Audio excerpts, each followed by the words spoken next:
this little number here, which is on forensic psychology. Oh, it's a big book. It's big. I've read most of it because I'm researching a new book at the moment, and this is one of the things I'm reading. So, yeah, that's my trolley of shame. The trolley of shame. Of shame of books that I haven't read yet. Someone that wants to know what it's called and who authored it. Who authored what? That book that you just showed. Then, what is it called? And what was the number of people? It's third. It's the third edition. It's approved by the British Psychological Society. It's called Forensic Psychology: Crime, Justice, Law, and Intervention. It's edited by Graham Davies and Mr. Beach. Mr. Beach. I'm reading a lot about psychological profiling. I'll give you a very brief idea of what I'm doing. So, the behavioral analysis unit in the FBI. Yes. I'm that Mind Hunter. I've got Mind Hunter, the book. Yeah. And I watched the series and all about the evolution of all of that and how they profile criminals. A lot of it came from this guy. It was it was a bomber in America, and the FBI talked to this man, and he said, "Well, look, when you catch him," and he gave him some information about this guy. He says, "When you catch him, he'll be wearing a three-piece suit." And sure enough, when they did catch him, he was, and this was because he was very careful and organized and everything that he did. He says, "Well, this man will have a proper job, and he'll be very clean and precise." And this fed into the thing that the Mindhunter guys did when they were starting off that unit and researching serial killers and all. But basically, where I am now and what I've sort of discovered is criminal profiling doesn't work at all. Yeah, because I can't imagine the crime where it's like when you catch them, they'll be running naked on a freeway in the middle of the day, eating raw chicken. You can't look at something and say, "Oh yeah, his name's Bob," or something. He lives at the end of the right road, something like that. But there are massive issues with psychological criminal profiling and criminal profilers. And there's been various things, and even the FBI about 10 years ago said, "Do you know what? Actually, all this stuff that we've been doing, it's all wrong. It's all bullshit. Scrap the whole thing. We'll kind of start again." So even like you'll read books, like people say there's organized killers and disorganized killers. All of that classification's all gone now because they've realized that's all nonsense. There's disorganized and organization evidence in all crime scenes. So it's fascinating stuff. But because that's very much my mindset. I look at something and say, why does that work? Why is it an organized thing and a disorganized thing, and how does this all fit together? But actually it doesn't work at all. So that's sort of what I'm researching and trying to understand, and I've got a kind of an angle on all of that. This will feed into the Eddie Flynn book for next year. Because I'm doing the proof pages in the new Eddie Flynn now, which will be coming out hopefully, fingers crossed, for fuck's sake, if I can find a title and if somebody will give me a cover, I can publish a fucking Eddie Flynn book this year. I'm procrastinating doing this because it's not. I think I've got a title. I think I've got a cover. I just don't have a book that goes in there that works at the moment. I think it will eventually at the end of the next week. But it's been such a hard slog, this one. I've been writing this for nearly 2 years, this one. It's been ridiculous. I went to Connecticut last year to research, and I realised that was like nearly 14 months ago. And I thought, bollocks, I thought I'd go there, come back and write the book in 3 months. And that didn't happen. So a lot of shit didn't happen last year. Well, I found this. So, on the last day I was in Connecticut last year, I bought the local paper, and this was the headline. Can you see that? First case confirmed in state confronting coronavirus. Dear me. So, I mean, I'd like to say it wasn't me. I wasn't some kind of like Will Dean super spreader. It was just so happened that. But what has changed over the past year since I was there? But I remember when I was going over there, people were talking about it, but we all kind of assumed it was one of those like, it'll be all right in a bit. Yeah. It didn't. Let's not turn this into fucking Corona hour. John, I was in Mystic and Noank and places around that area. Just replying to John who asked me where I went. So I mean, it was. I was so glad to get that in because there's so much that we haven't been able to do since.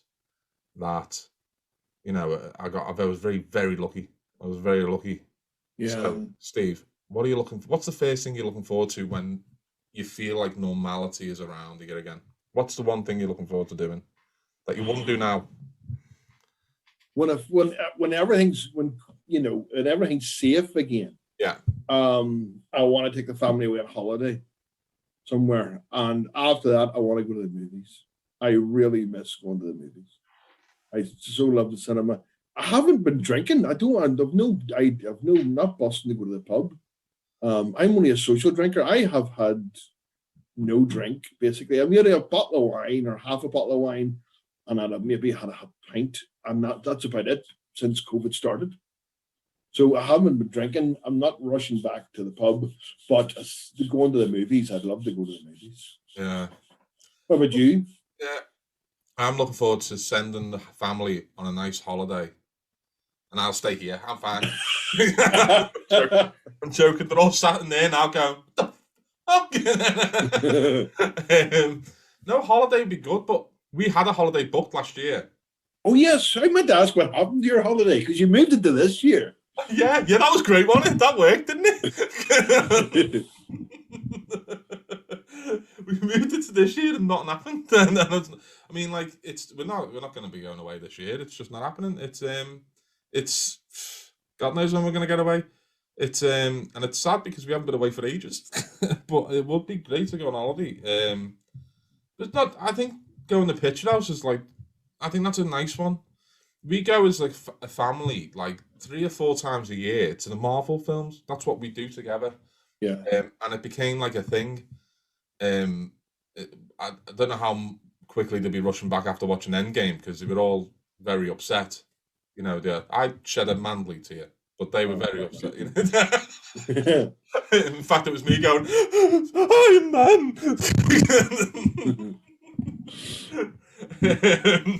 But it was, that was like our thing, and we haven't been in the pictures for like over a year. You cancelled all the films, and it's, I don't know, it's not the same sitting around and watching it at home. There's something about going to a place like that.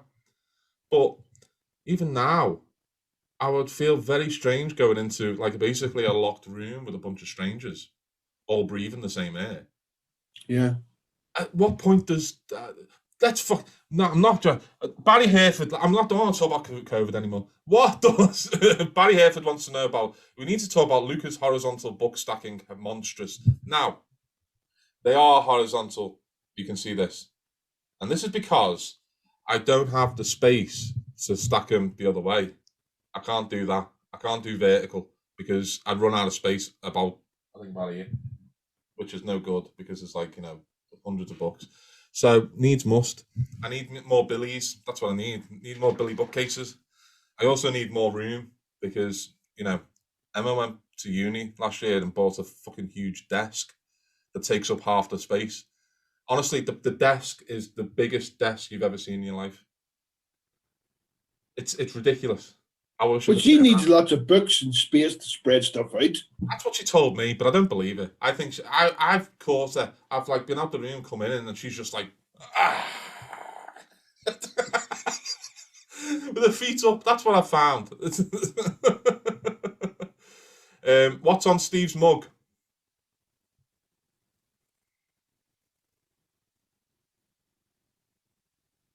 Murder, She Wrote. It's a nice one. It's a themed mug. Kevin Ferguson says, I'd be nervous going into a locked room with either of you nearby. We're very nice people. Honest. Well, Steve would kill you, but in a nice way. In a nice way. We have questions. Let's see. Io wants to know what's the first thing each of you are going to do tomorrow after the Locked Up Festival has finished. The first thing I'm going to do in the morning. Well, tomorrow I'll be going for a nice walk. Because apparently I became middle class around 2014. And now a Sunday afternoon walk is something we do. Don't know what happened there. Right. I didn't walk when I was a kid. my mum and dad didn't say, like, we're going for a walk on Sunday. It was, the fuck out the house. There's too many of you here. Yeah. Go play with you. Then you didn't go for a walk. You kicked the football around the street, or you went around, stood in the street corner. You didn't, we didn't have walks either. Yeah. So, I mean, I don't even know if I'll get up in the morning. I'll probably get up quite late. I've been getting up very early the last 3 days, panicking that I'm going to oversleep for a 2:30 panel, which is... That's not good. That would be some going. What are you going to do tomorrow? I'm going to finish my proof pages tomorrow and write my acknowledgements and my dedication and stuff like that. And that's what I'm going to do tomorrow. And then I'm maybe going to go and take the kids and go and see my dad. So that's my plan for tomorrow. Not very exciting. Let us see. There's more questions here. Oh yeah, there's tons. I'm going to go through them. Don't worry. Double stack your books instead of all the ornaments. That's what I do. Ornaments. This is professional grade Lego. I will have you know. This is my my Brookside cup. Excellent. This is my David Rose pop toy, the greatest character ever created on television. I've not watched Schitt's Creek yet. Fucking one of my favorite things that has ever been made ever. Really? Yeah. Honestly, it is the greatest show, and I would put it up there with The Sopranos, which, you know me, Sopranos is like watching the family home movies. Is it a comedy show though? It's comedy drama, right? But it's magnificent, absolutely magnificent. Okay. We have got some people going to come on and join us. People who've been on over the weekend who you've seen, they will come and join us. If I'm going to have to check that they are there actually. Yeah, they are. That's fine. Okay, so let's rattle through some of these questions. Is Stuart from Julie Benson, the ace Julie Benson? Do you know what is tomorrow? I think. Hang on a sec. Let me just check this out. Hang on. She wants to know, is Stuart going to have to write new theme music with the new regime? I quite like the idea of it being a new regime. Like, you know, you were a dictator. Yes, and I've been overthrown in a coup.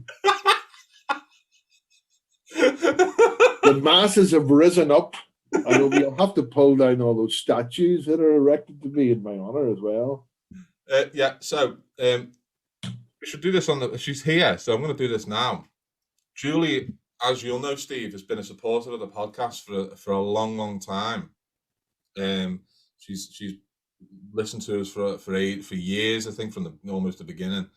Tomorrow is her 50th birthday. Oh, and well, happy birthday for tomorrow. Sent me an email asking if we do a birthday shout out to Julie. Oh, of course so. Of course. Julie, we hope you have the best birthday possible tomorrow. 50 is dead young now, isn't it? Yeah. Yeah. So it's not like, I'm just saying it's like, you know, it's not like, you know, it used to be where it's like, wow, you got to 50. Is this just a Liverpool thing?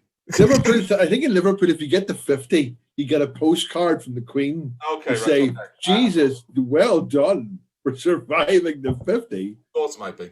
Yeah. I don't think. Oh, happy birthday! Yeah. That's brilliant. Congratulations. Yeah, happy birthday, Julie. Everyone say happy birthday to Julie in the comments, and I think they are. So they are. Yes. Good. Yeah, they all are good. So yeah, will Stuart write new music? I don't think so. I don't know. We haven't paid him for the first lot of music yet, so I fucking severely doubt it. Lisa points out, "Back Off Boogaloo" is the Ringo Starr song. Wouldn't know. Don't like the Beatles.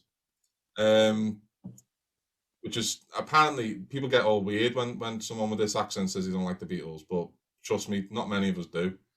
When it's thrown in your face every day since you were born. Yeah. Well, you're a diehard Cilla Black fan. Yeah, I mean Cilla is just like, you know, that's who we all love. Fucking No, we don't.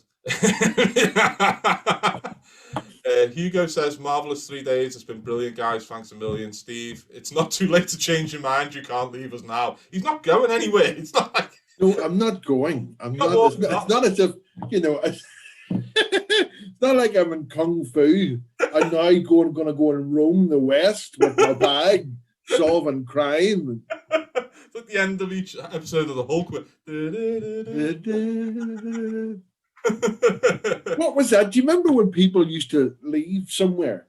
Yeah. They had a stick with a handkerchief with stuff in it tied up and put it on the end of. Why did nobody have a bag? No. Why do people do it? I've never in real life seen anybody with a stick and a handkerchief or a bandana with stuff tied up in it on the end of a stick. Where did that come from? Somebody must have seen somebody do that once and thought, just look at that. I feel like it was probably someone who was trying to make a statement. It's like a kid, like he wanted like a new Nike bag for the school on Monday. It's like, listen, all the other kids have got name brands on their bags, and you're trying to give me this, like, you know, Nick's one from the shoe market, and I'm like going to make a statement now that I'm not even gonna give me a friggin' Asda bag, and I'm going to tie it to this stick that I found outside. And then it just became like a zeitgeist. Alex Townsend says, I just want to say thanks to the pair of you for a brilliant event. It's been an absolute joy. Even without lockdown next year, can we have online availability for the next one, please? This is an interesting question. I'm going to bring in a couple of authors now to chat about this. Because let's go with, I'm going to promote you. I'm going to promote you. I think they have to accept, so let's see if they do.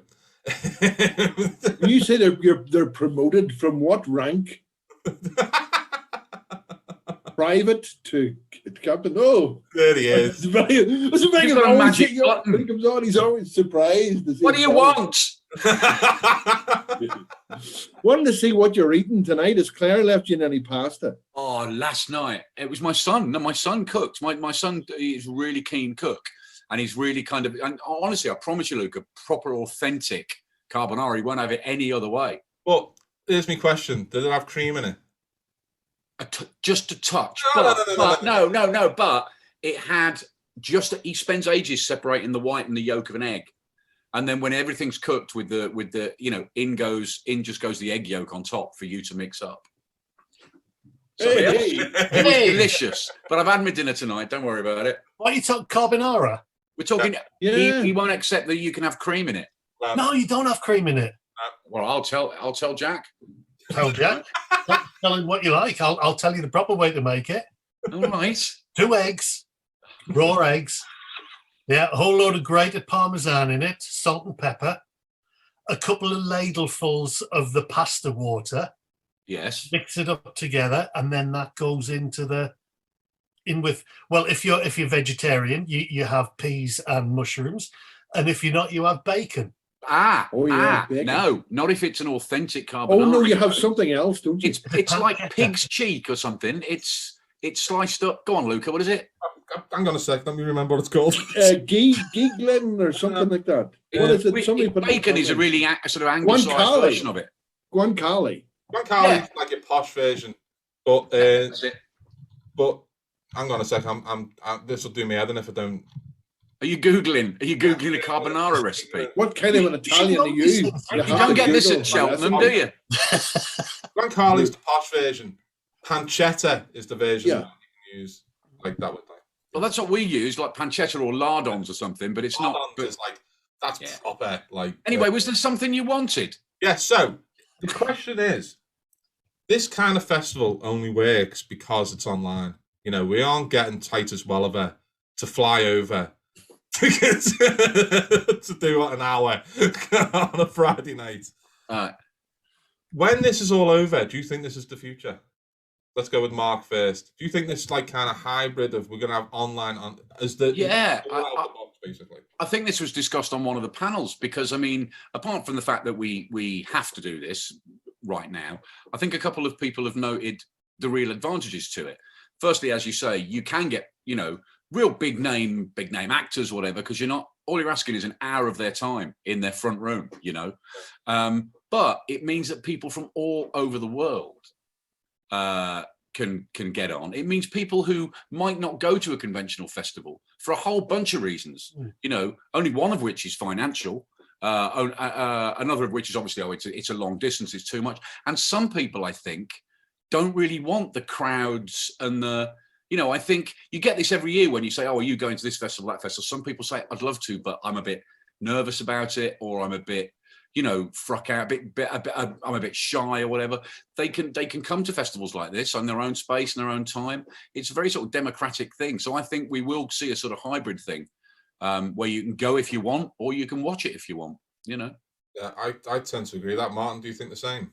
Yeah, I mean, like you're saying about Titus Welliver, I did get the mental image then of flying him all the way over here to put him in somebody's third bedroom. Yes. I think Luca would have happily had him in his third bedroom. And sit there, and say, right, okay, and then fly him back again afterwards. Yeah, that would be great. But no, I mean, I think Mark's right. I think, what you say, it could well be a hybrid. It could well be, doing events like this, which will then be broadcast online. So, like you say, people who might have accessibility issues, could not get to them. And here somebody. I'm just looking at the chat. Somebody's watching from Illinois. Yeah. You hello, by the way. I should say that. So you're not going to be hampered by distance. Or watching from Australia. Oh, they're all at it now. They're just showing off. So, you're not going to be hampered by that kind of thing anymore. No. And also, it's just, this is great. I'm not saying about organising it quickly, but, a few emails around. Are you busy Saturday afternoon? Are you busy Friday night? Okay, right, we'll do this. And, and then we are, it's there. It's happening. And also, I think I love what you've done with giving the money to the Trussell Trust as well. That's sort of thing.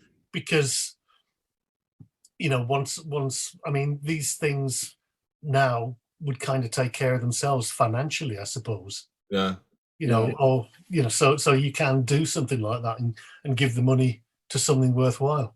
It's not a sustainable business idea to do this and then give everything to charity because no, because I'm not doing this every week. But I think the thing for me is that the emails that we've received doing this are from people who wouldn't normally be able to go to festivals, are getting especially those with accessibility issues and stuff like that. It's that is the best for me, where it's you're hearing people who say, I have never been to a real life festival because I just can't get there, and that to me is the best thing about this, Pandora's box opening, is that it has given these people the opportunity to kind of experience them, which is great. Also, sorry to butt in, but also there's the view that people can get of the panels here.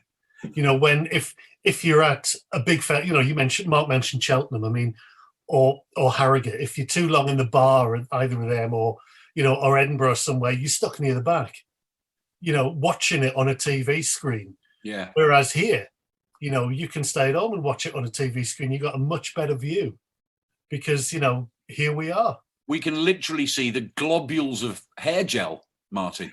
That's how close we are.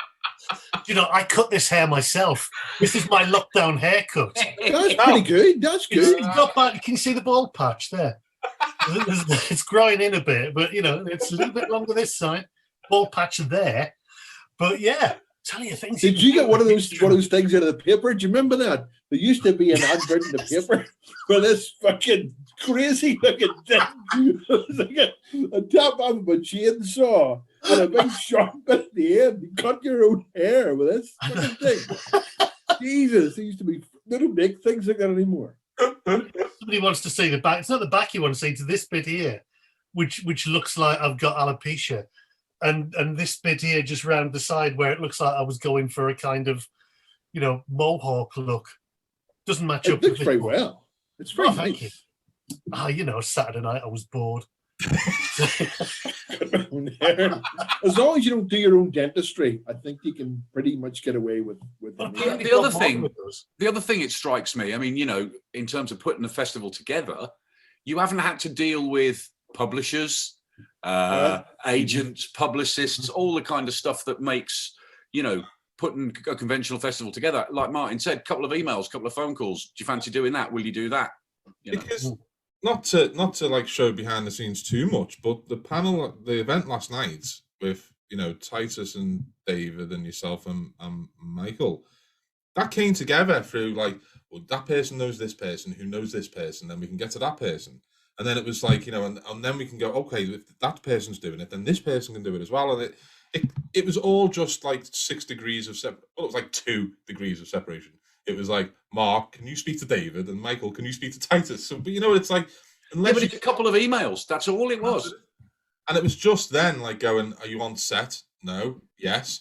Okay, I might be a bit late. And then it gets a bit hairy and it's all a bit fun. But like, it's fine because like with that type of thing, it is like, you know, something that wouldn't happen in a normal festival. That kind of event just wouldn't happen because it would take 6 months to kind of marry up the schedules, because it wouldn't be just an hour on a Friday night. It would be the travel, the you know, all of the things involved. Then it would be a case of, well, are you available on these dates? Are you available on these dates? So it's not just a case. I'm not expecting Steve and I to get an email on Monday from various festivals across the world saying, can you program for us? Because I think they understand that this kind of thing is very much of this type of you know, events where it's online. It can be done this way. But we have to do it this way, because if you are asking people to put their hand in the pocket at this point for an online event, you have to give them something a bit special. So yeah, but listen, I'm not blowing smoke up your guys up your asses, by the way. But which is a phrase I've never understood. If anybody in the chat can explain why in America somebody will go, hey, I'm not blowing smoke up your ass, like that's a good thing. Why? Why would you consider? Oh, thanks very much. Thanks very much. I'm like, oh, that's lovely. But anyway, I digress. I'm not blowing smoke up your asses, but however it's done, there's still a skill to putting events together, to coming up with themes for events, putting the right panelists together. I think you shouldn't be at all surprised if people start saying to you, hey, could you program this for us? Could you program that? Because it's not just pulling names out of a hat. You know, you've got to put panelists together that are going to gel and have a rapport with each other. It's still entertainment in a way, even more so when it's in people's living rooms on their computer screens. There is a duty. We talked about that ourselves, and we thought do something. The idea was to do something different, something that you wouldn't see. So like your panel today, Writers at Home, was great because you can't do that. We're using this technology as it's supposed to be used. You can't see that at a festival. Can't see all your weird shit that you have in your house. You can't bring all that with you. And usually there's a good reason for that. Yeah. You see, that's it. You know, I mean, it's great. I mean, I love knowing that you've got your little trolley in the background, your little hostess trolley. It is a lovely trolley. It is a lovely trolley, isn't it? And you know, and look at, you've got your weapons grade Lego on there. Yes. So, you know, I mean, it's just great getting a glimpse into other people's workspaces as well. There was a panel I wanted. There was a. You know, when you called me, I was going to get my thrashing hand puppet and just do that with him. There was a panel I wanted to do in the first festival, and we couldn't really work out how to do it or to get someone to do it. But if we ever did the festival again, I would say try and do it this way. I wanted to do like a cookery hour where you had 3 crime miners cooking, and we need someone to film them. And I thought that would be great. That would be so brilliant, especially if it all went wrong. You know, remember we were talking about that. Yeah, we almost persuaded Val to do it. She was this close. Yeah, we were trying, because Val McDermott is doing Cooking the Books on YouTube, and Steve had caught it and went, "That's what we should do. A panel where Val cooks with 3 other people." And I'm like, I don't know how this is going to work, Steve. And I thought all I could think of was, you were putting 4 people on screen, at least one of them would set fire to something, and then it would just be even better. Oh, Mark, you could get Jack to make his wrong carbonara. Shut up. Well, you know what we could do is you could do a sort of MasterChef thing. So somebody who's really good, like Val is the sort of Greg Wallace character who goes, right, you didn't, and 4 crime writers have to strap on the aprons, and then she judges them and votes them off. Yeah, That'd be great. She could do. Let's go the whole hog and have wrestling and karaoke and I definitely think pull names out of a hat and have sort of pro celebrity boxing. What about Taskmaster? Taskmaster would be good. Taskmaster would be a natural for that. What? No. Taskmaster is already in my head. Is it? All right. I thought it might be. Yeah, that's already. I want to do that one. Sorry, I didn't think pro celebrity boxing through. I didn't think that through. I'm just thinking of names coming out of hat. Luca Veste, you will fight MC Beaton. Which really, it's a bad idea, isn't it? She'd wipe the floor with you. Yeah, you wouldn't have a chance, mate. The shit out of me. Well, somebody said crime karaoke would be great. Yeah. Really? And MC Beaton has died. I still think. Oh my God! Yeah. Sorry about that. She'd still beat you. To be fair. Yeah. Mark would be an excellent Taskmaster. Yeah, it's good. You know what? I've never watched Taskmaster. I've never watched it, but I kind of know what it is. Oh, it's brilliant. It's absolutely brilliant. I went back to the beginning in lockdown and watched them from the start. We've just started again. They're my friends now. Well, someone's got a name for the panel. Come dine with me instead of come dine with me. You could do a murder-themed dish. And Ian Rankin is suggesting come crime with me. There we are. Oh, yeah. Well, Ian, we going to cook? Are you going to do this? Pull him on. Pull him on. Get him on here. Hang on. Let's see if he'll come on. Let's see. If he'll He cook. may not come in. He's very shy. We should find out what people would cook, what their signature dish is, if they've got one. All right, let's ask Ian Rankin if he wants to come on. I think you just have to accept if a thing just came up going, you have been, here he comes. Here he is. There we go. There he is. For a horrifying moment, I thought you were on the toilet there.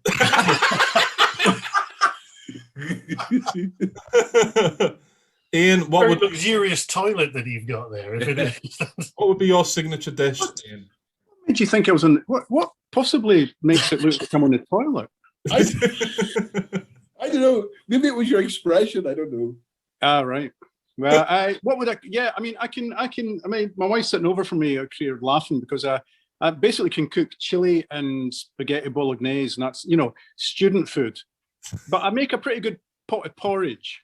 Oh. And I mix it up a bit. Different fruits, berries, a little bit of honey. So yeah, maybe a porridge thing would be good. Well, You Val have a does porridge porridge off. as well, doesn't she? So you could have a porridge off. Yeah, all these hard-boiled Scottish crime writers. And what is it with In Stuart fact, McBride if they're all and hard-boiled Stovies? writers, maybe it should be eggs. Yeah. Oh.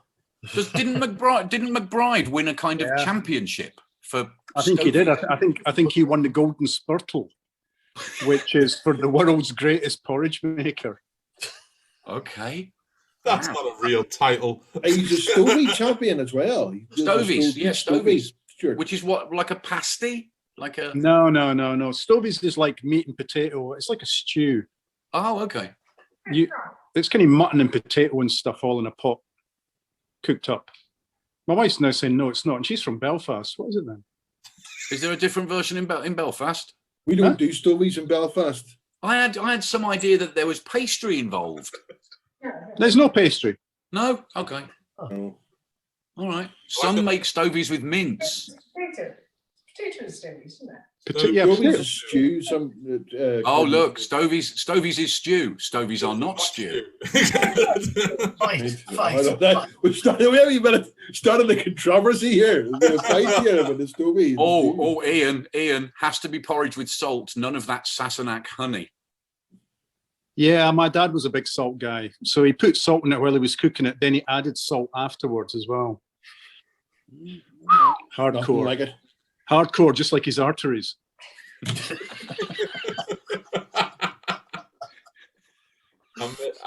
Well, yeah, Ian, we'll let you get back if you want, so you can stay on. It's up to you, mate. No, cheers, man. I'm going to go. Get me out of here so I can watch as a punter. Right, I can move you relax. back. I Thank can you. move you back. So change that. So thanks, Ian. Now we know. I think I shall go the same way as Ian. Yes. So we'll bring in. We'll bring in Martin. You can stay because you've got nothing else to do. Yeah. You're stuck here now, man. See you guys. Fun Cheers. weekend. Mark. Fun weekend. Done like Thank you. so much this weekend, so thanks very much, mate. All right, mate. See you later. Later. Yeah, Mark's been on like every panel, so but let's bring in someone else who did a sterling job last night at wrangling 6 very slightly well-known crime writers. Well-oiled. Well-oiled. He wrangled us all in the quiz last night, so he should be coming on soon. And there's someone else actually here who I might bring on in a bit. I don't know if I can ask her. Hey, there he is. It's Quizmaster General Craig Robertson. Aye. You got to unmute yourself, Craig. There we go. How's that? That's better. There we are. Craig, I don't think we mentioned last night that you actually do write books, and that they were. I do write books, yeah. Well, I've been known to, congratulations on in the an new emergency, book. write a book. Yeah, it's my go-to thing if I need money. I just write a book. Doesn't always work.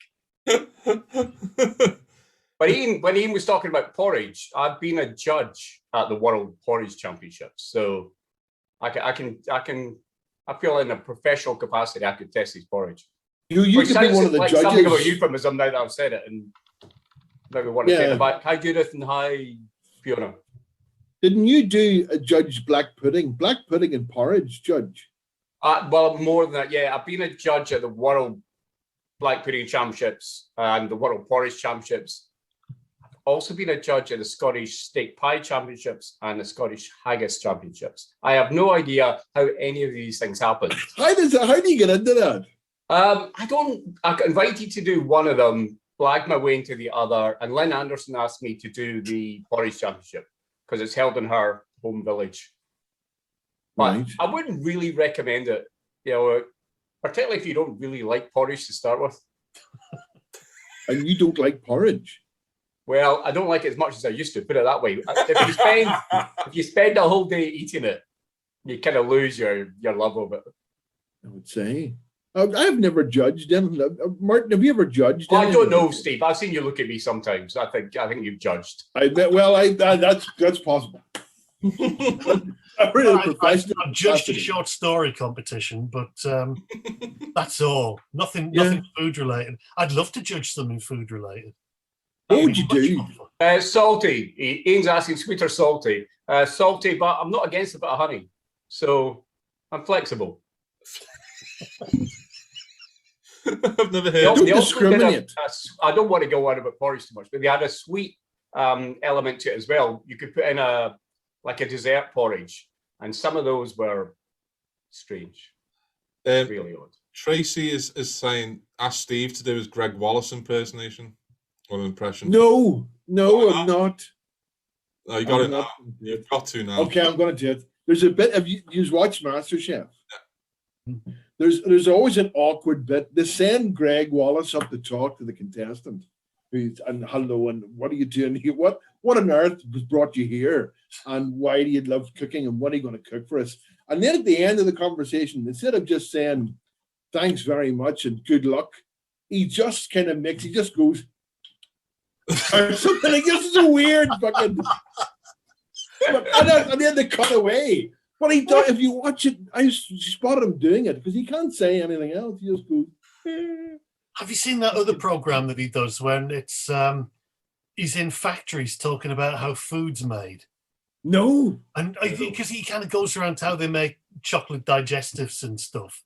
And all he does is repeat the same things back to the person who's just said it to him in a much louder and like he's had a head injury. And I mean, it's just kind of, so how many biscuits would you do a day? Oh, we'd get through about 12,000. You'd get through 12,000 biscuits a day? Yeah, we get through 12,000 biscuits a day. Whoa! And I mean, I think he gets fucking big bucks for that. No. If anybody's watching, Martin will do it for much less than Greg Wallace will do. Absolutely, yeah, more than happy to. And I can think of something else to say apart from whatever anybody said to me beforehand. Yeah. Do you have any impressions, Craig? Can you do anyone else other than Michael Malone?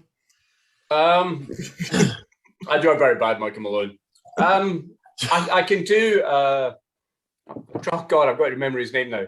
The older brother from Peaky Blinders. Arthur. Yeah. Oh, I've got to do it now, haven't I? Yeah. All right. He's courtesy in a Peaky fucking Blinders. There you go. That's it. Hidden talents. I can do a bit of a Simon Koenig, but not as good as Mark's, so there's no point really. Go on. I love thanks, a Mark. Koenig impression. Brummies, great. I always like it when Actually, I don't think any of them are Brummies. whenever Mark tries to do a Scouse accent, it always makes me laugh because I don't know where he thinks he's going. I've never been able to do a single impression. I can't do. You can say Scouse accent. It's all every impression I come out with just sounds the same. It's like I'll do Boris Johnson. Hi, I'm Boris Johnson. That's my Boris Johnson. It needs a bit of work. Well, someone's saying like, Luca, you can do all the Brookie accents, surely. But yeah, because I just talk like this. That just seems to work. But it's yeah, I've always people who can do accents. I think this is what held me back as an actor is the fact that every part that I played was just me. It was just like, you know, I remember one note from an audition I did, which was really bizarre because it was for a film that was set in Liverpool of football hooligans who were known to be loud, and they were all Scouse. And the note that came back from that audition about me was too loud and too Scouse. And I thought, fuck, if I'm too loud and too Scouse to play a Scouse football hooligan, I'm screwed. Right. And that's when I stopped acting. But in fairness, it never never held back Sean Connery. That's exactly what I was going to say. Word for word is what I was going to say. Yeah, he was Scottish and everything. He was a fucking Russian submarine commander. Aye, go ahead down the submarine, Martin Freeman. Martin Freeman's another one for me who only ever plays the same thing. Yeah. Never changes. But I was That may or thinking, may not be a good thing. has anyone seen the film, or I'm sure you've all seen it, has anyone seen Highlander? The movie Highlander. Yeah. They had the big guy who plays the Kurgan in that was on doing an interview. And he was saying it was the most bizarre shoot he was ever on. Sean Connery agreed to do the movie, and then the movie got made. No matter what it was, he was just that kind of guy because we're paying him a load of money. And I had never thought about this before, but you have, what do you call your man? Is it Christopher Lambert? Yeah. Christophe Lambert. So you had a French guy playing a Scottish Highlander, and the world's most Scottish man playing a Spaniard called the Spaniard. And it was set in Scotland. It was just, and you listen to those accents and go, why the fuck did this film get made? Wasn't there the scene in that where Christopher Lambert had to tell the Spaniard how great haggis was? Yes. You know, that wasn't that. Am I misremembering that? That's you're right. And he goes, Sean Connery, haggis? What is haggis? That's why I can't watch these kind of things. I'm sure as you understand. It's just like, no, I've never watched Outlander, and I would need a gun to my head before I did watch it. You watch No Star offense to Trek? anyone who likes it or Diana Gabaldon, but What no. about Star And Trek? Braveheart, for anyone asks, is the worst movie ever made. No, it's not. Yes, it is. No, it is. Sorry, Steve, that's a fact. Why is it the worst film? It's a pile of shit. Christ, fucking don't get me started. I liked No. it. Oh, I liked No, I hate it. Braveheart. I hate it with a passion. It's the only movie I've ever gone to cinema and nearly walked out at halftime. I know they don't No. call it halftime, but you know what I mean. I think it's only slightly better than Gladiator, which is the only movie where I've written to the film company to ask for my £6.50 back. Gladiator's a brilliant movie. Nah, it's not. It's awful. It's awful. If you go back and watch it, it's 3 hours basically of just some guy going like, "This is fucking shit, isn't it?" No, it's not. There's sword fights and tigers and everything. It's brilliant. No. Gladiator's No, Gladiator's good and Braveheart's good. You know, Braveheart's I terrible. watched Braveheart in a cinema in O'Connell Street, right? Uh-huh. Packed cinema. And the bit where the Scottish and Irish, there's a bit where the English Lord goes, send in the Irish. And there's an Irish army going in, and everyone in that cinema got a wee bit nervous. Says, oh, hang on a wee minute, are we the bad guys? Are we going to fight William Wallace? And then they all sort of run, and then they slowed down and went, ew! The whole cinema erupted. Everyone stood in their feet and cheered. So from an Irish perspective, Braveheart is a good movie. Mel Gibson had a wee period of making films where he only slaughtered Englishmen. Because there was Braveheart, and then there was no the Jews Patriot. The Patriot, yeah. The Patriot. Well, he moved on Chopping up Englishmen for a while. I didn't mind the Patriot mainly because I didn't watch it. So I couldn't after Braveheart. There's a great villain in the Patriot. Jason Isaacs plays a villain in the Patriot. Have you seen the Patriot, Martin? Nope. It's good. It's sort of set in America, before the Civil War, and Mel Gibson's family gets attacked by the English before the Revolution. Get attacked by this Jason Isaacs is a real sly, devilish Englishman, English colonel, and he slaughters Mel Gibson's family and shoots his son and takes the other son away to be hanged, and he's awful. And when he shoots Mel Gibson's son, like we lad's 13 or something in the movie, and it was quite shocking. I was watching it with my mate Tom, and he leaned over to me and he said, "If Jason Isaacs doesn't get murdered at the end of this film, I'm going to fucking wreck this place." he was so evil. That's great. That's a great movie. Jason Isaacs is a great actor. I love him just about everything. Have you seen him in The Death of Stalin? Yeah. Yes, that's good. Oh, that's a great film, though. It's just fantastic. I'd recommend that to everybody. He plays a Russian general with a Yorkshire accent, and he's just so over the top. It's fantastic. Yeah, which is so that makes hard one title for being most over the top in that film as well. Yeah. I'm just going to go through the questions and let's see if we can. Hoyt asks, how do we access the recorded session from this lockdown? I'll send you an email in the next few days with links to all of them, private YouTube links that only you will see. So that's like for every single one. Although I've got a massive sign that says press record, and I've missed the first minute of about 4 or 5 different panels, including this one. It's recording now. That's a good thing. Yeah. Maybe. I kept forgetting. What I should have done is on the first day just said, "Listen, if someone can say in the comments, just Luca, are you recording?" I would have remembered. Louise asks, would you consider attending any online festivals or only in person? I've attended like a couple of one-off events as just an attendee, and I think I would do like an online festival. Attend it. Yeah, I think I would. Yeah. Watch it rather if you're not part of it. Yeah. Oh yeah. Yeah. Watch it. Yeah, absolutely. Yeah. There's been some great online stuff. If anyone wants to know, one of the best ones I've seen so far has been the Poison Pen Bookstore in Scottsdale, Arizona, which I've been to, and they're lovely people. They do brilliant online events. Last week, they had Dennis Lehane being interviewed by Gillian Flynn, and that was a brilliant session. And they're all on the Poison Pen's Facebook page. So you can go down, have a scroll through there. There's some brilliant live events, and they've recorded them all. You can watch them. Dawn says, since I'm from the States, once COVID is under control and festivals, conventions revive, where would be the best place to see most of the authors who appeared this weekend? I assume in the States. I'm going to say BoucherCon is probably... BoucherCon in the States. Yeah. Or if you're coming to England, Thigston's at Harrogate. Thigston's a peculiar crime festival. It's a great way to pretend you're having a holiday in July is to come over and go to Harrogate. I don't know. I feel I'm duty bound to also mention Bloody Scotland. Bloody Scotland in September, and all the whiskey and haggis and salmon that I can see you're all discussing. We are plentiful. But it's like all the festivals, we don't know if it's going to be happening yet because we're still waiting to find it. Yeah, that's his official line.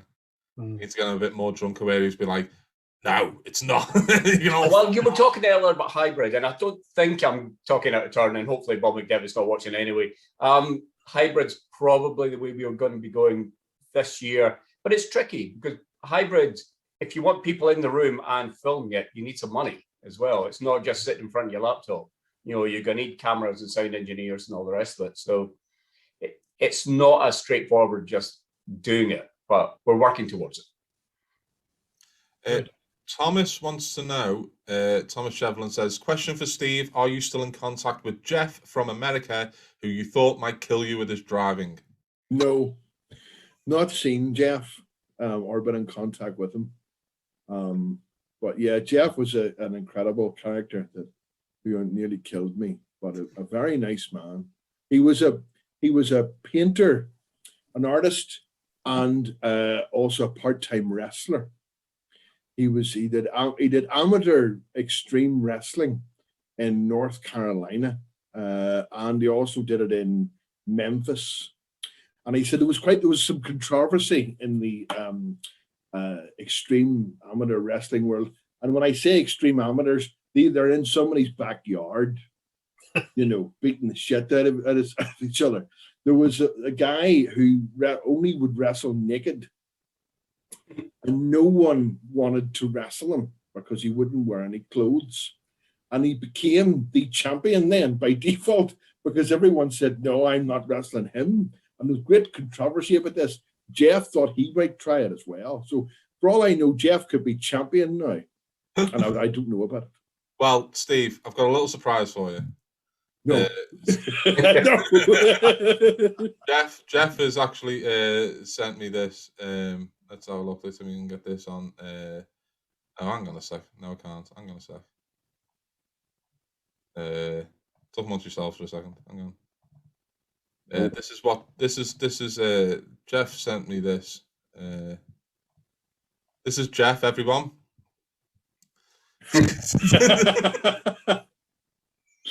Jeff's hair was longer, believe it or not. I think you must like that photograph because you try to show it at every possible opportunity. What I like about it is the fact that it's the fact that I can still grow hair that long. Yeah. That's what I like, Craig. Come on. You see that hairline, Craig? I see it. I mean, yeah, the first thing I would do is cut it, obviously. Shave it. Somebody says Jeff has your jumper. The actual one you're wearing now. Yeah, I've got the same. I don't have any other jumpers. That's the problem. No, I've got about 5 or 6 jumpers that only come out in the winter time, and they just go on rotation. The problem is I'm a roller, so when I have to wear my jumper, like Emma will kill me for this. But look at the state of me jumper now. Can you not just pull the sleeve back up? Can you just sort of pull it that way, you know, and you've got it there. You don't have to roll it. No, I have to roll. I'm a roller. I have to roll it.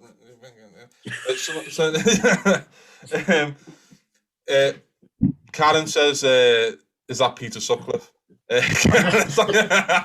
know, I'm thinking that, but I didn't want to say it and bring the tone down a bit. Mark, you need to change your chat thing to say all panelists and attendees because you're coming out with some good jokes here and everyone's not seeing them. We are now teaching Luca to dress. I like that. Yeah, I mean, honestly, I need these kind of things. This is something that's been happening with the band as they've been taking me to special restaurants and saying like, "This is Thai food." I'm like, ooh. Well, if you need some help for jumpers, I have a vast array of knitwear. It's my favorite. It's my favorite time of the year, winter and autumn, so you can wear sort of really lovely knitwear. And of course, I've moved down to Devon where it's never fucking cold. So, you know, I've got all these jumpers in there that I just wear out of, you know, stubbornness and bloody mindedness. And I'm just walking around boiling all the time. But yeah, you know, I mean, I'd love a good jumper. Love a good jumper and love a good cardigan. Oh, do you have a writing jumper? I was with you, right? Do you have a jumper for writing in? And it's not here. It's usually over the back of my chair with me, the one with the Ron Swanson cushion on. You know, it's usually just there, and I can sort of put it on. And the one I'm favouring at the minute is a Pendleton. Pendleton, a really expensive American woolen cardigan. I thought that was just your name for it. That's Pendleton. You know, it's one of those things. You know, you kind of, oh God, it's a Pendleton. Oh, you got to. And I wear it when I'm sitting here. You know, I mean, and but mine admittedly in lockdown. Yeah, like Starsky War, as Billingham says. Oh, that's very nice. That's quite nice. Quite very nice there. I mean, he's been with me when I bought a cardigan and had tried to advise me against it. And so You should never go shopping for a cardigan with another man. That's your first mistake. Oh God, Craig, do you remember we went shopping, you and me? I know. hats As soon as I in New said that, I Orleans? thought, no, this is where this is going to go. Yes. On you go. You tell you. You had to have it like a proper, because you were being honoured at BoucherCon We were in New Orleans, is maybe the first thing we should say here. in New Orleans, yes, and Or you had to in have New a Orleans, if you costume. like. actually, I had a went costume cardigan and you had a- shopping with Mark in New Orleans. Yeah. Oh, well, you're not a man that wears a hat. No, You I mean, needed a why would you hat cover that this up? Come on. Exactly. You needed a hat that would go with your cape. You had to wear a cape. Like Well, that that and I needed a hat that would go with my skin because it was very hot, so I had to cover my head up. And I was wearing a cape for a special event, yes. Did you like your cape? I hated my cape, and you know I hated my cape. And you couldn't have made me say that because Connie, who made the cape, is absolutely lovely, and I now feel bad about saying that because I've just remembered people are watching this. I wasn't too taken with my cape, but it was an honour to wear it, and it was handmade, especially. Wow. What I know colour? that doesn't happen very often. Where did you go for the hat in New Orleans? Someone's just said they've seen me in the cape. I couldn't catch who it was. It was a sorry. sign, wasn't it? You had like a, what was it kind of a hat? Was it what kind of a hat It was like a black, no, somewhere It was between a a bit pork like a pie and a cowboy trilby kind of thing. It probably has a name. It wasn't was a a pork cowboy pie. hat, wasn't it? Wasn't a cowboy hat, no. There's a brilliant hat shop in New Orleans. Was it Mayer's the Hatter? It wasn't that one. I've been in that one as well. Yeah. It's nearer to the square. Gurin Brothers. No, I can't. So remember. It was only a cheap hat shop we were in. I went stupidly hat shopping in New Orleans when we were there as well. Did you get good hats? Yeah. Have you got any there you can show us? I've got my I best can one. see you looking. You want to? The best one's downstairs. I've got the second best one up here. Hold on. All right, let's send up a good hat. I don't have my hat anymore. I cannot. At least I don't think I have it. Let's see. This is going to be good. This. Oh, yes. The brim's got a bit bendy because I think I had to stick it in the luggage coming back. But yeah, it's got my. That's marvelous. That's it there. Don Barkley, I'm really hoping to go back to New Orleans this year. If BoucherCon takes place, I'm going to be there. We're booked in and crossing all fingers. Well, Not too confident. I mean, I really want to go to New Orleans. I have like shit like this. I'm a massive Saints fan. I'm, oh look, there's me. There's me. Saints football, New Orleans. Oh. I didn't get to go last time, so I hope so. I hope so, but you know. Louise wants you to mention the Bloody Scotland book club, Craig. Okay, I feel like I'm crashing in on your time, but I'm happy to do so. Bloody Scotland has set up a book club. So each month we read 3 books chosen by our reviewers, and at the end of the month, the reviewers and a guest host author come on and they discuss the books. So it's our chance to promote not just Scottish novels, but try and introduce some new authors to those. I think we've got about 1,500 people in the book club at the moment, and everybody's reading the same books at the same time. So far, so good. All you have to do is go on to the Bloody Scotland Book Club Facebook page, sign up. Doesn't cost you a thing. It's the only thing you're going to get free in Scotland. So go for it. Thank you, Louise. Free book club and free porridge. Porridge runs down the streets in Scotland, free, flowing down the streets. You just have to lie down and open your mouth and you're fed. It's it gets a pain tripping over it all the time. It does, but that was a surprise when we got to Stirling and that big fuck off hill, and it was just a river of porridge. I mean, that was. We just put it on for you. It's not there every week. Getting up was really difficult. But I do feel you're indulging in casual racism at the moment. you know, is it as bad as Braveheart? No. That's how I always. That's my racism level with Scottish.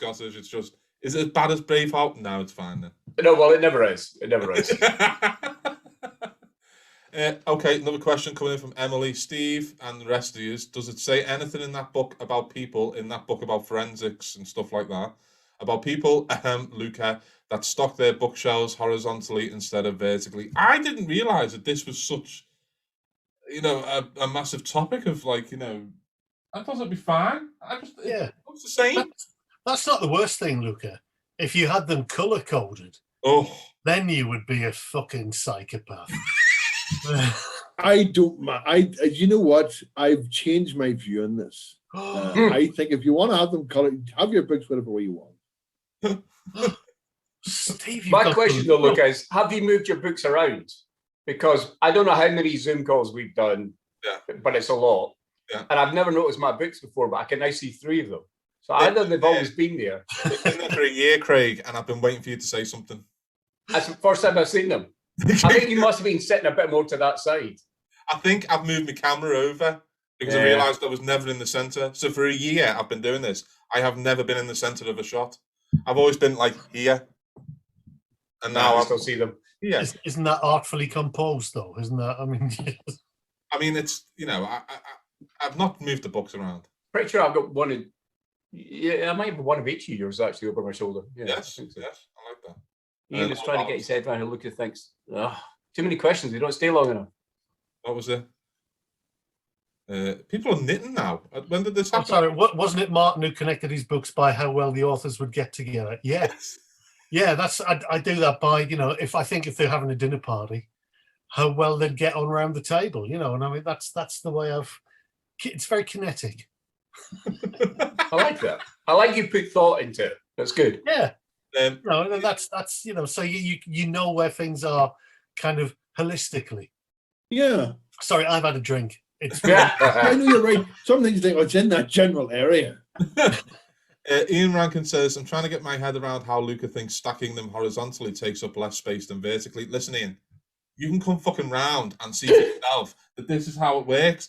The Billy bookcases that I bought, this shelf is too... Calm down. This is too shallow for the full hardback. And it has to be there because it doesn't fit over there, right? So I have to start here. Now, if you get to over here, you get way more paperbacks than vertically.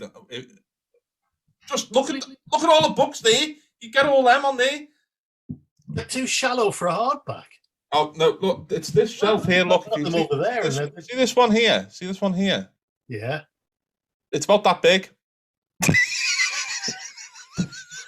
Well, whose fucking fault is that? I mean, can you not put shelves up?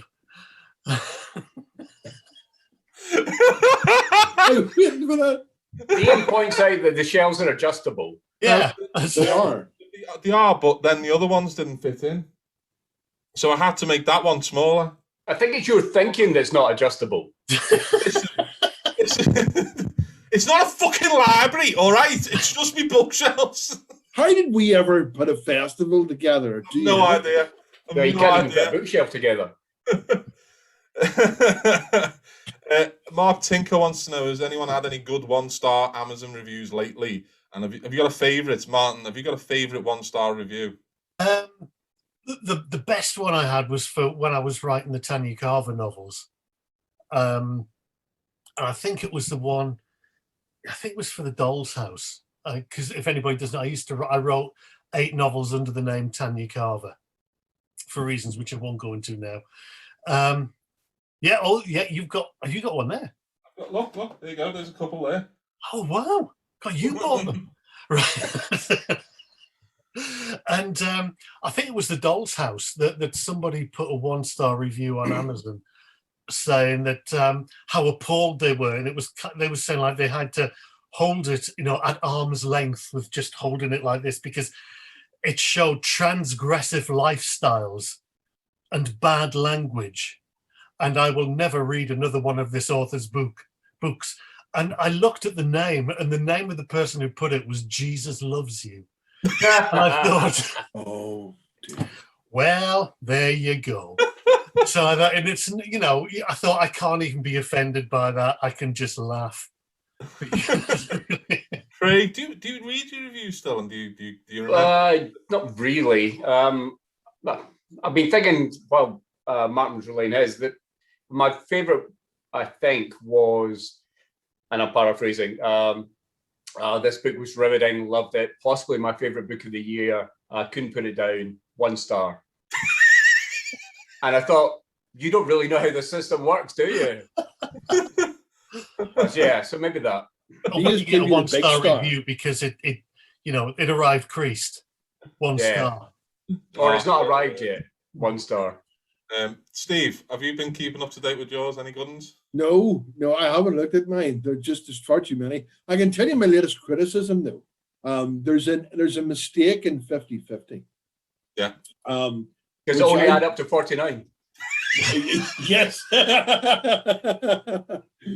But there is a wee proofing mistake, which I'm reasonably sure that I caught, but I don't know. It's made it into the book. It's very small. There's a scene where one of the characters, Kate, just gets sent out from the police station to go and sit in her boss's car, and I described it initially as being I think maybe a Mercedes, and when she gets out, it's maybe a Jaguar or something. And it's just a wee mistake. And the amount of comments I've had, I'm very grateful to everyone who's bought the book. Thank you so much. But everyone's going, what kind of car does the Levy drive? What's his car? What kind of car is this? Is this an important plot point? Because why's his car change? And some people have said, oh, it's ruined the book because I don't know what car he drives. And I'm going, he doesn't have a car. He doesn't exist. There is no car. There is no spoon. Okay, it doesn't matter. I'm so glad I got that off my chest. Actually, saying getting it off your chest, that reminds me, talking of mistakes in your book. So in 13, you'll hopefully remember this. Actually, I'm hoping you don't remember this. So having finished 13, I messaged you to say, instead of saying any preamble, there's a bit towards the end, so there's snow on the ground, and Eddie Flynn's going into this house, and the guy's there, and he's watching baseball on TV. Yes. In January, right? So obviously you wouldn't be watching baseball. So instead of messaging you saying, love that book, it was great, which I did, all I said was, oh, you made a fucking mistake towards the end. And that's right, you did. No, what a dick. I should have, first of all, told you how much I liked it, and then told you you'd fucked up. I did. I changed it to basketball, though, after you had said that. Yeah. Because somebody would play but I sort of think there's, people play sports anytime. There's always some kind of a game on TV. There'd be a game somewhere in the world that be playing baseball.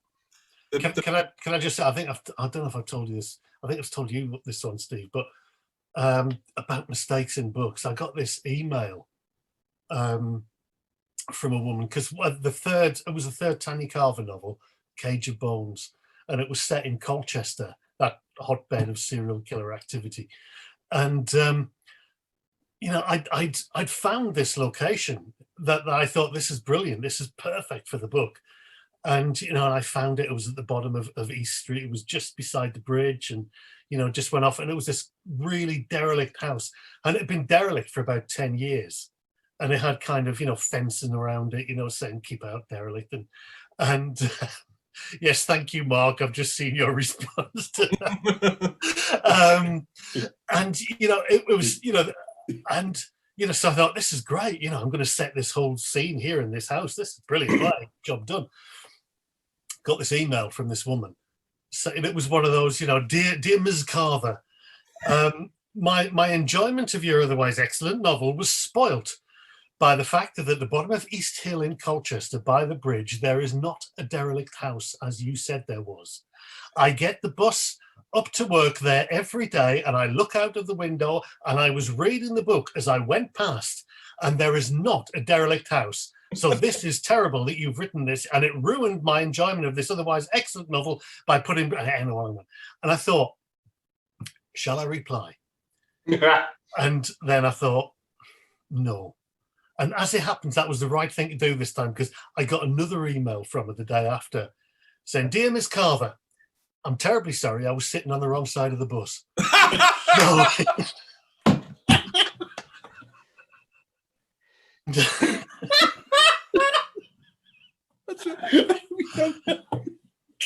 So I felt quite vindicated after that, I think.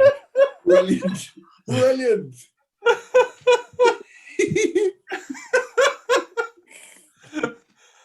What was the great thing about these live events is that when they're online, people can doctor things and send you them via tweets. Someone's already done this. Aye. They actually make this even longer. That's from Colin Ward. Thanks, Colin. Right, we're going to have to start wrapping this up shortly, so I'm going to let Martin and Craig go in a second. Right.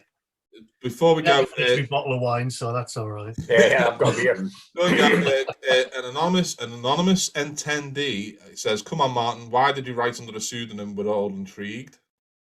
That's Mark, isn't it? Is that? Yeah, I bet it is. Oh, yeah, or one of the two. It was a bet. It was a bet with an editor who said, I'm looking for a high concept female thriller writer.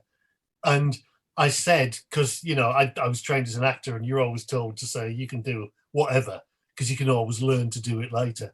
And I said, yeah, I can do that. He said, I don't think you can. I said, I think I can. He said, it have to be a pseudonym. I said, well, yes, obviously. And so I did, I just pitched him a story. And the story was something that I'd read in the paper a couple of nights ago about a serial killer in the Midwest in America who was targeting full-term pregnant women and cutting out their unborn babies to try and take them and bring up as their own. So that was kind of that was the premise of the story. He said, oh, I like that. That's what we're looking for.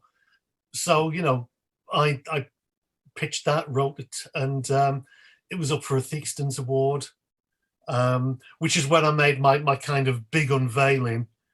Because all the shortlisted authors have to go to Harrogate every year and stand up on stage and be interviewed, stroke ridiculed by Mark Lawson. So of course everyone else was there, and he said, "And now let us meet International Woman of Mystery Tanya Carver." And I got up, me in a cowboy shirt was there. So and it was just or eat. It was Harry, and Mark insists that there was somebody behind that said, well, she's not much of a looker, is she? So, and so that was, I didn't win, but it was Tanya's coming out party. So then it became kind of Martin Waite's writing as Tanya Carver, and I did another 7 books after that. And it was just interesting. I mean, I took that as a kind of, Donald Westlake had Richard Stark, Yeah. where he would kind of write a different kind of book to the Donald Westlake ones. And so I just that was what the Tanya Carvers were for me, except it was just a lady name. A lady name. A lady name. And Craig, are you allowed to mention what's coming next? Are you still in the veil of secret? I'm not sure. I know what's happening next. I'm not sure if I'm allowed to talk about it. Next book's out in January. It's all done. It's all finished. But I'm no, I'm not allowed to talk about it. No. Okay. Well, bye. Yeah. I'm slightly changing my name as well, but not as much as Martin did. So that's as much as far as I can go. Well, it was in the bookseller, wasn't it? It was in the bookseller with my photograph next to it, and yet it's still supposed to You're be still not supposed to say anything. a secret. Well, in the meantime, go and buy Watch and Die by Craig and The Sinner from Martin. 30% off at Waterstones. Thanks very much, guys, for jumping on and Thanks for having us. Well done, guys. Thanks, Very good. folks. see you soon, hopefully. Right, so I can do that, and then I can do that. And then, why didn't that change? Oh, there we go. Right, so before we wrap this up, Steve, Sean Grennan says, Steve, what's your favourite moment from the podcast over the past few years? Oh, God. So many.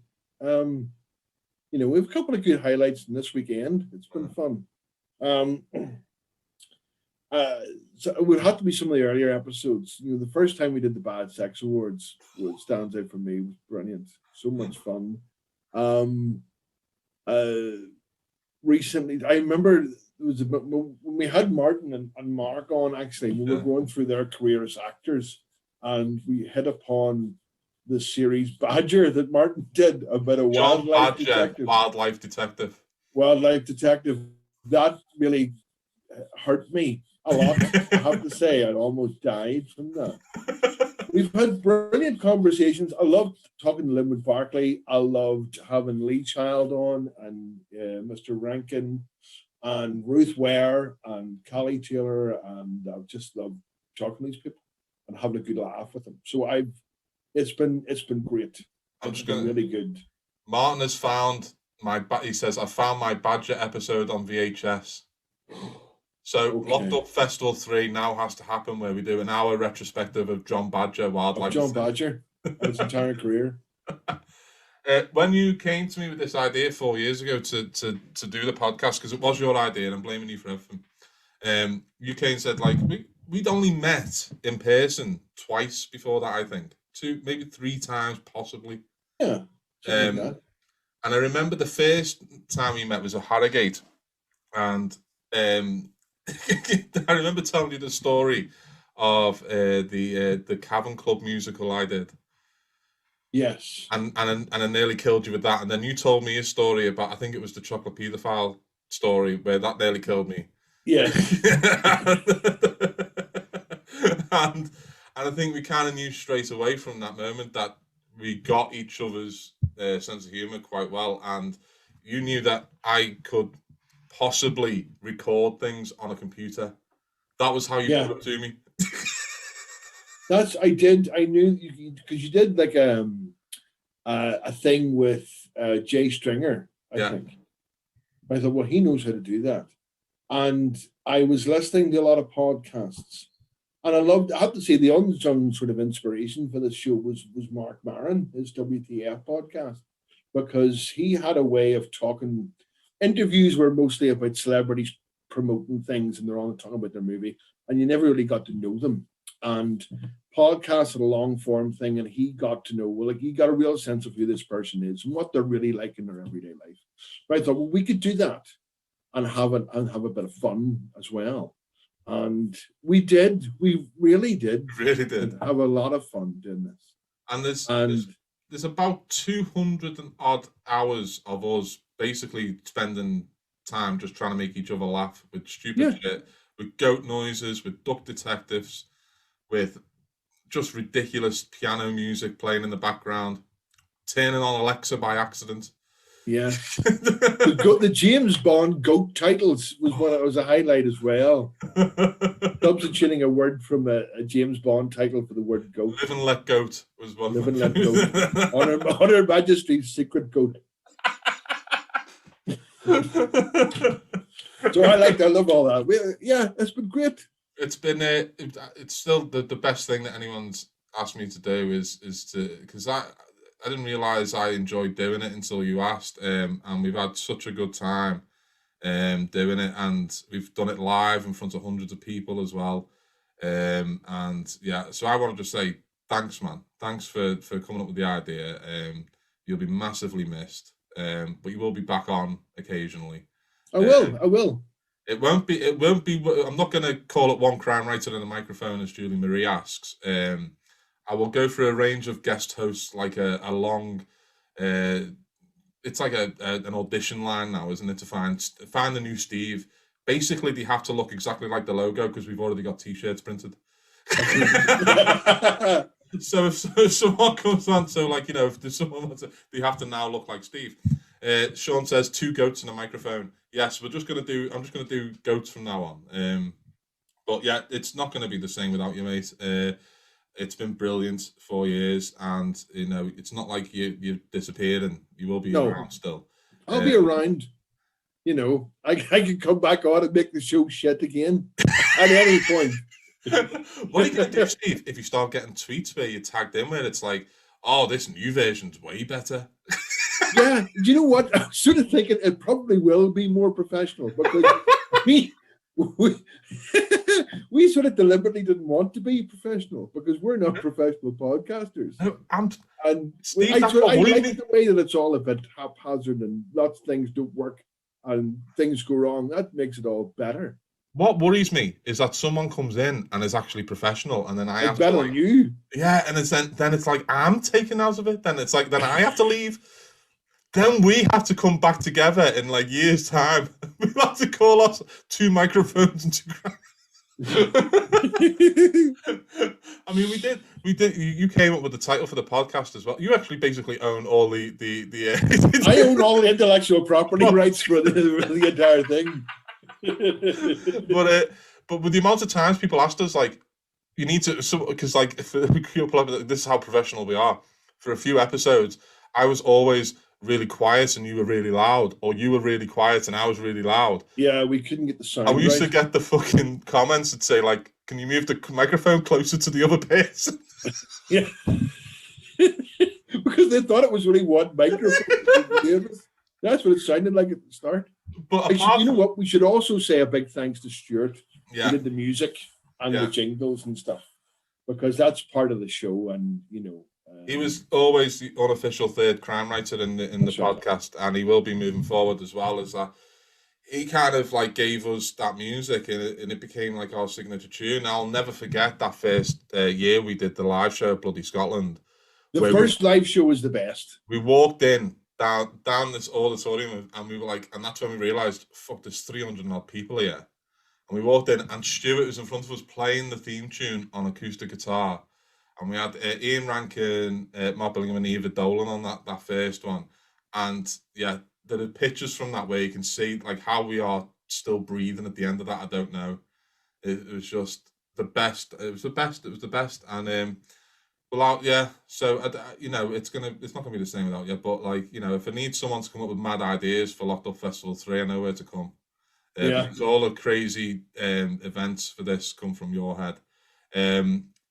We've raised over £10,000 in the last 3 days for this, and that all comes from you guys who are watching. So that's nearly, I think it's nearly 25 grand we've done over 2 festivals for the Trussell Trust, which is absolutely incredible. And that's all thanks to you guys for coming along. It's all thanks to the authors and the actors, Hollywood actor. I know. If Titus Welliver had any idea how incompetent and shit we are in real life, he would have never have agreed to be part of this. I think it's only because we were doing it to help other people that a lot of people have said, yes, we'll do it. Or there's other good people who have got them to do it. So it's thank you all, and thank you to all the authors for giving up their time. To give up the time like they have. And some people have done multiple things. It's just ridiculous. And like personal thanks go to like Craig Robertson, who's been instrumental in helping out to doing this thing, and Mark Billingham, who without him that doesn't happen last night. That's right. And that is like one of the highlights of certainly my career is being involved in putting on something like that. And yeah, to the Trussell Trust, who are so important and have been important for a long time. And are so close to both Steve and I's heart. We're happy to raise money for them, and hopefully we'll be doing it again soon. Hopefully we'll be back. The podcast isn't ending, Thomas. It's just going to be me and someone else from now on. It will continue. It will continue. But yeah, I think we should wrap it up. We've been going for an hour and a half. We've been known to do podcasts for 2.5 hours, but no one wants to hear us blather on like that. Steve, I love you, man, and I'm sad to see you go, but you're not going anywhere. You're still going to be my pod bro.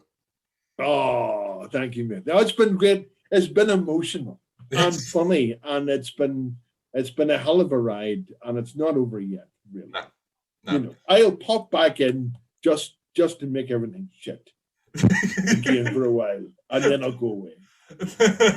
Every time, especially if I have a book to come out, if I have a book to promote, I'll be on. But apart from that,